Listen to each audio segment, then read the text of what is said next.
welcome. You're watching Money, Money, Money. I'm Sumaira Abdi.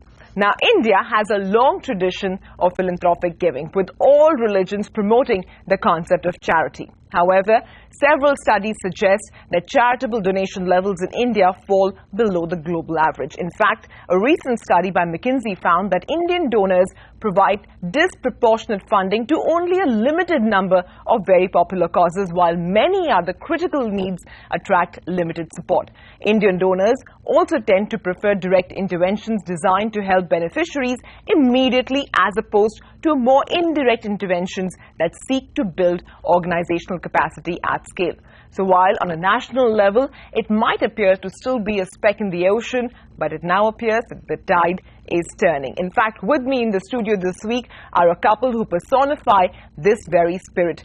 Indu and Jyoti Kumar Maheshwari join in, and also joining in this week, one of our favorite guests, Firoz Aziz of Anand Rathi Private Wealth Management, is helping us understand not just the concept of philanthropy, but also the best practices. Thanks to all of you for being a part of this show. This is a topic that's very, very close, not just to my heart, but I know to the hearts of all of you here today. So let me start with both of you, Mr. and Mrs. Maheshwari. What was it that actually inspired you? I understand you've been doing philanthropic work for a while now. So what was it that got you started, and what are you looking to do now? I'm working in area of skill development for past 10 years.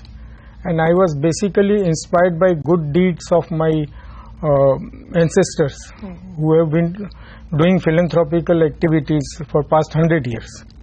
So that was in my genes. So when did you start? I started somewhere about 94 or 95. Mrs. Maheshwari, is this something that is also very close to your heart? Of course. Without my permission, he can't do anything. What's the difference between philanthropy, charity, donation? Yes, philanthropy, charity and donation, they actually seem like similar names and synonyms, but there's a huge difference. See, for example, donation is actually contributing, not just in cash, contributing in clothes, in toys, something used up already, but if that might not be of material interest to you, but for another set of society, it is actually something which they aspire to have. So that's a donation, right? Then you have charity. Charity is something which is an immediate cure, like a painkiller, which might not be the cure in itself, but it's a temporary relief. So charity is that. Philanthropy, on the other hand, is creating an institution which can actually have a legacy and actually carry it over in a structured format and address the root causes rather than address the peripheral issue, then get to the root cause. So this is the basic difference between these three, and I think philanthropy is something which is underdone in our country and has a long way to go. Donation and charity probably have still found flavor, but not philanthropy so far. How can participation in philanthropy be stepped up, and I mean, how can more Indians be encouraged to be a part of this? See, I think awareness, right? People, like you just asked, this is such a valid question. People actually don't know the distinction between philanthropy, charity and donation. They would be doing the former too, and they think that they're doing philanthropy, right? So awareness is one thing which is lacking, right? The key attributes is you need to have wealth, is what people think to do philanthropy.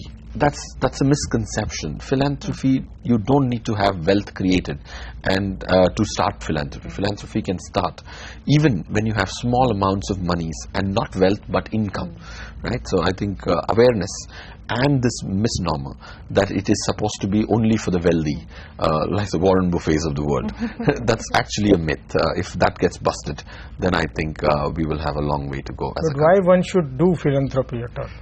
See, I would say philanthropy, like you are a philanthropist already, I'm sure you have your reasons, like you said, the family tradition.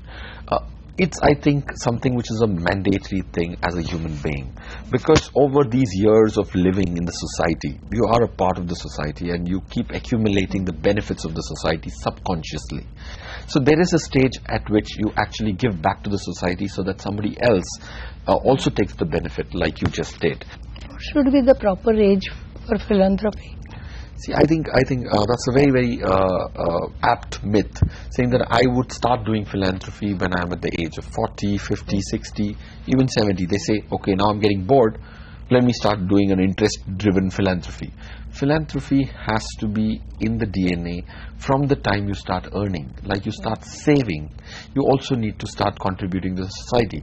It's just like an education loan. Right? You've taken from the society. You need to give it back. No matter it's not objectively defined as this is the loan you've taken, you have taken a loan from the society. So you give it back as soon as you start working in whatever proportions. And government is kind to give you some tax breaks on it. So it doesn't put such a deep hole in your pocket and puts a whole half of it in the government's pocket. So that's amazing, right? So you can give 50 and give 100 contribution. So that's why I would say age should be as soon as you start working. Is there a paradigm shift in Indian public about philanthropy? I think we are today in the situation where philanthropy can go through a paradigm shift, but it's still not started. If you look at the trends, there is a survey which says less than 0.1 to 0.2% of the Indian 120 crore population, if that's an approximation, is involved in philanthropic activity. But the number of people who actually need the benefit is crores, right? So 70% of the people can't be supported with 0.1% in the society. So that, I think, it will undergo a paradigm shift. I think we've still not initiated that journey of a shift so far. And within philanthropy, are there different kinds as well? Yes, like we briefly touched upon, there is different kinds of philanthropic activity. The emotional philanthropy, which does not involve the person's involvement. The philanthropist doesn't have to get involved in the day-to-day activity. That's called an emotional philanthropy. Like, for example, I probably go back to the village which I was born and start supporting the village and actually adopt it. That's an emotional philanthropy, right? It's not an interest-driven philanthropy. So that I was referring to earlier by McKinsey says that primarily Indians focus on very few areas. So which are the areas where you think philanthropic effort is most needed? See, I think philanthropic activity is more needed, like Jyotiji sir said, that skill development. Rather than trying to buy them fish, you're better off actually getting them to fish and learn fishing itself. So I think skill development is one area which does not attract so much attention in India, unlike globally. What are the vehicles for philanthropy? So if your question is what are the vehicles one can create as a structure to make sure that philanthropy becomes a legacy, I think there are three vehicles from a legal perspective which can be created. One is a charitable trust which can be created.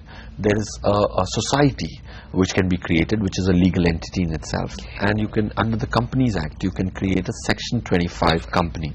These are the three vehicles. Now, why you need a full-time advisor to do philanthropy?